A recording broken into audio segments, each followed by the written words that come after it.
Thank you, and I'll recognize the member from Vancouver Fraserview. Thank you, Mr. Speaker, and I appreciate the motion from the member for Fraser-Nicola, but I do want to comment on a couple of things she said about the best way forward to develop our economy is a balanced budget, and I think it's important that we point out that this budget is balanced in a very peculiar and particular way. The member cautioned us against piling on debt to future generations, and yet the budget is balanced exactly by doing that in BC Hydro and then relying on ratepayers, small, medium, and large-sized businesses to pay higher rates to bail out Hydro for having been relieved of profits that don't actually exist. Mr. Speaker, we on this side of the House believe very much in resource development. We believe in responsible resource development with social license, and we believe in adding value to our resources. But we also believe in a very modern and diversified economy. We don't believe in putting all of our eggs in one basket. Let me talk briefly about the tech sector. The tech sector since 2009 grew from 84,000 to 90,000 jobs. That's great news, except for this one caveat. We lagged the Canadian average, and we lagged the global average. The trend on this trend line would take us to 111,000 jobs by 2020.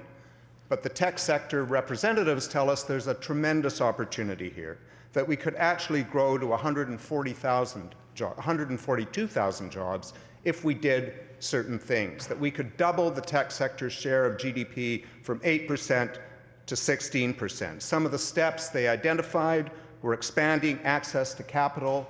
We on this side of the House had proposed expanding the eligible business tax credit, both the amount and the cap. There could also be an expansion of the small business venture capital program.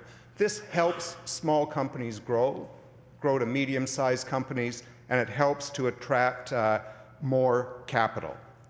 The sector would like to double the number of medium-sized companies. We also need to invest in scientific and technological talent, and we need to do that by training, by expanding the number of spaces in our universities where people get this kind of expertise to work in this sector and grow this sector, and yet we see $142 million in cuts to this sector, to post-secondary education. Ontario far exceeds British Columbia in its investments in research and development tax credits. BC is among the lowest in Canada in scientific research and experimental development tax credits. Alberta puts far more money into its version of the Innovation Council than we do here in BC. That helps startups, it helps commercialization, it helps marketing, and it creates jobs. We should be aiming for that higher level of jobs that the Technology Industry Association calls for and the greater percentage of the GDP. Let me simply also add to my comments that the member from Fraser-Nicola talked about the necessity of getting goods to market from her area of the province and indeed from every area of the province.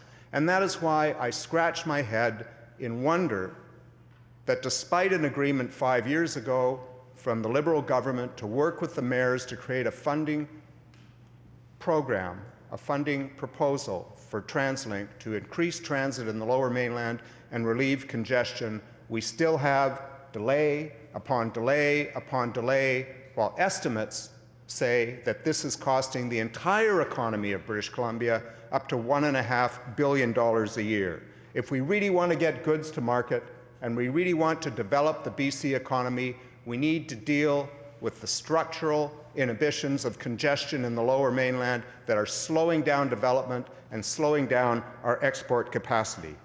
Mr. Speaker, we believe in a modern, diversified economy. We believe, as most companies do, in investing in the future, making the investments necessary to create jobs on a broad spectrum of sectors across British Columbia. We, like most British Columbians, believe in good, clean jobs now and not putting all of our eggs in one uncertain basket. Thank you, Honourable Speaker.